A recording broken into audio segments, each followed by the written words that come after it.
So I've been laid up for a while, and I want to get back to the business end of this 997.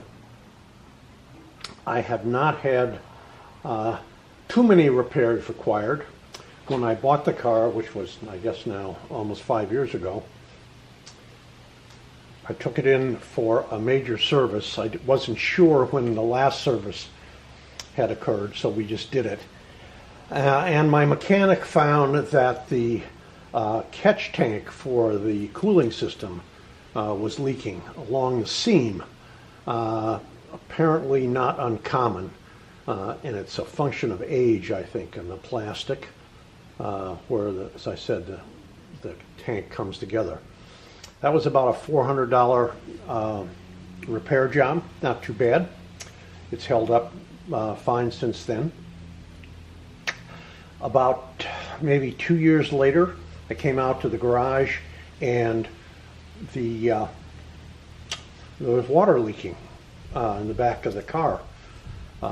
So it wasn't a lot of water, so I got in the car and was able to get it to the shop, and just as I got there, the temperature gauge just started to inch off 175, so it never came close to overheating. And what Gabriel found was what I expected, was the water pump. It isn't the first water pump that I've had fail in a German car, and if I was advanced in my DIY experiences with this car, I probably would have tried to change it myself, but I certainly wasn't going to take it on at that time. $1,000 later, I had a new water pump. Don't know whether this is aging because of the plastic impeller or what. It's probably a function of RPM. So the water pump came out, and it's been fine since then. The one issue that surprised me was the window lift on the passenger side started to fail. It was sticking, it was making some noise, it wouldn't go all the way up. So we pulled that apart, and that's a job I would not take on today probably. I'm leery of pulling the upholstery and pulling up a door with, I'm leery of breaking clips or something like that. So anyway, the whole mechanism is one piece. I think motor and the raising mechanism. So that had to be replaced. I think that was $1,100 to do that. I bought the car with 60,000 miles on it. I think it's been 5 years total I've had it. Put about 20,000 miles on it, and those have been the only actual repairs I've had to do.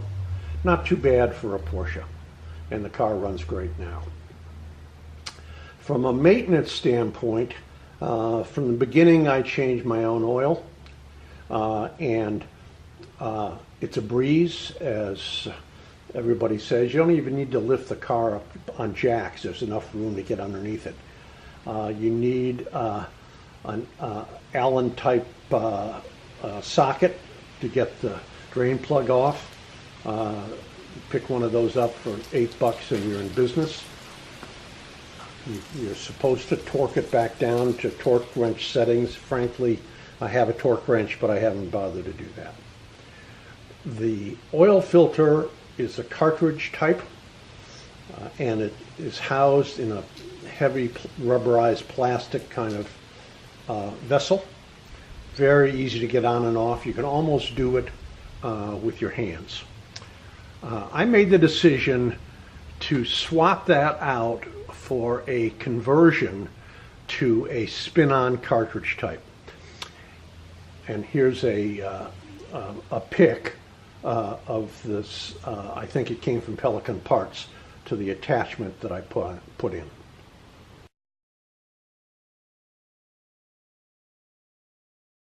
Here, because trying to get the spin-on cartridge off without taking the whole attachment off proved very problematical. When you tighten down the attachment and then spin on the cartridge, when you pull the cartridge off, everything comes off.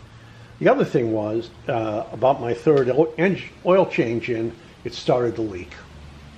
So I pulled it off, went back to the old system. Another reason I went back to the old system was I had been reading about the IMS bearing by this time, and I frankly had no idea what an IMS bearing was when I bought the car. Might have changed my idea about buying a 997. I certainly wouldn't have popped for a 996 without an IMS bearing retrofit. But I wanted, once I had read up, and you know if you have one of these cars, how much material there is out there on this IMS bearing problem. I wanted to be able to cut open the paper filter, oil filter, to take a look at the oil more closely. I also put in a magnetized drain plug for the sump, which has been cleaned. So as I got into the IMS bearing story and information, I learned, as you probably have, that Porsche has tried 3 different designs, and that the last one apparently is much more stout and less prone to failure than the first 2. And what I learned was that to try and determine which Porsche OEM bearing you had in your motor, you could not rely on the production date of the car.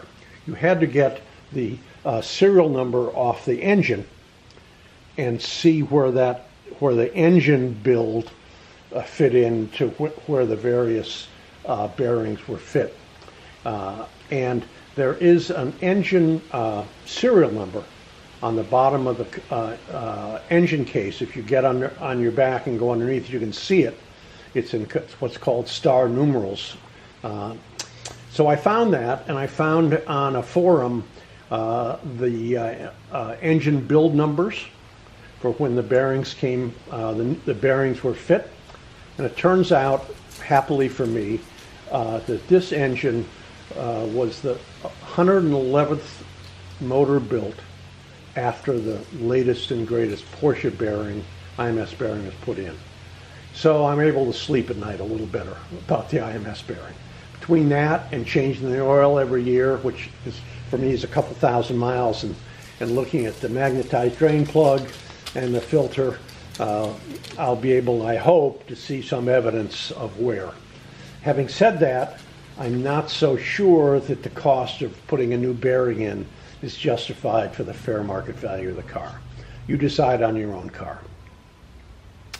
In terms of mods, I've done really 3 important ones. The first is I put Fab Speed exhaust on this car, and with 911S Carrera S tips on it, not the Fab Speed tips. I'll put a shot up of me laboring through. It took me all day to do it, but I got them in, and they sound great. I'm not wild about the cold start, but once you get going, the car wails. I think it probably adds, they probably add 8-10 horsepower to the car. I went ahead with the cold air ram by Fab Speed as well, and that boils down to just this unit in red, this cap, and a different air filter inside that has to be, maybe that was a separate part, don't recall, but that air filter inside is not a throwaway, and it needs to be cleaned. I do it at every major maintenance, and it's a pain. You've got 2 different chemicals you pour on it, but it's easily doable, particularly if you have a sink you can do it in. So I think maybe that added another 10 horsepower, maybe a little more to the car. Each time I did one of these mods, I thought I could feel a slight difference in power. The last thing I did was a Softronic tune to the ECU. I liked Softronic, the tune, because you don't have to take the ECU out and send it away. You could download it yourself. You could go back to the original equipment software if you needed to for getting through smog detector and stuff like that, although this car passes here in California. Maybe 10 horsepower on that as well. So overall, when you add the three together, maybe this Carrera has the power of a Carrera S now. Not so sure it was really fun doing this stuff. Not so sure in terms of the enjoyability of the car. It makes all that difference, whether I'm going 0 to 60 in 4.7 seconds or 4.9 seconds or whatever. The other thing I did on maintenance in preparation for maybe putting in a short shift kit in 2019 was I changed the gearbox oil. Now on the 997, the manual says that you never have to change it. But I wanted to see if I could make the gearbox shift a little more smoothly than it was, particularly before you got the motor up to speed. It was a little balky getting into first and second. You may have had the same experience. So I sprung for the $130 for German gearbox oil, $18 for a pump, and replace the gearbox oil. That is potentially a messy, difficult job, but I was careful, didn't spill any of this smelly stuff in putting the oil in, and the shifting is a lot smoother. And when the car is at temperature, the shifting is fabulous.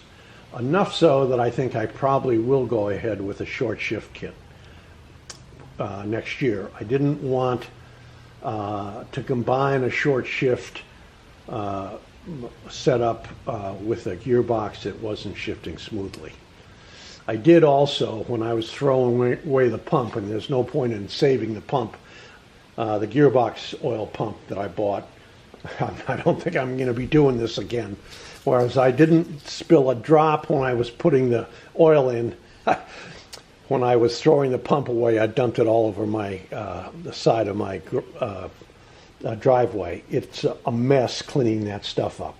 So if you take on the gearbox oil, be careful with that, with the oil. It does not smell great, and it doesn't come off concrete or pavers very well at all. So I think that's about it. I have a lot of fun doing the maintenance. Oh, there's one other thing.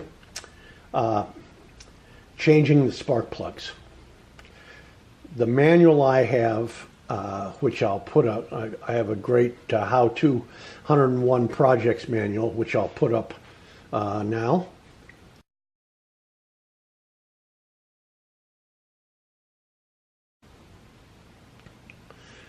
The manual says it's possible to change the plugs without pulling the mufflers.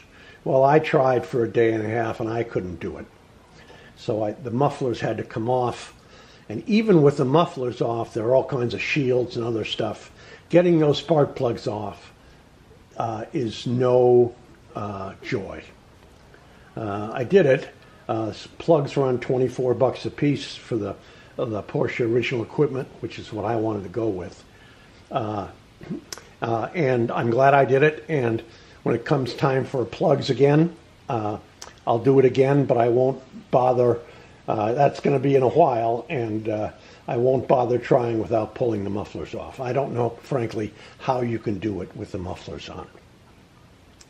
I think that is about it in terms of maintenance issues. The only thing I haven't done is take off the belt. It wasn't called for this major maintenance. From what I understand, it's a pretty easy job. So next time I'm going to do the brakes myself, and then I ought to be completely self-sustaining, provided nothing else serious breaks.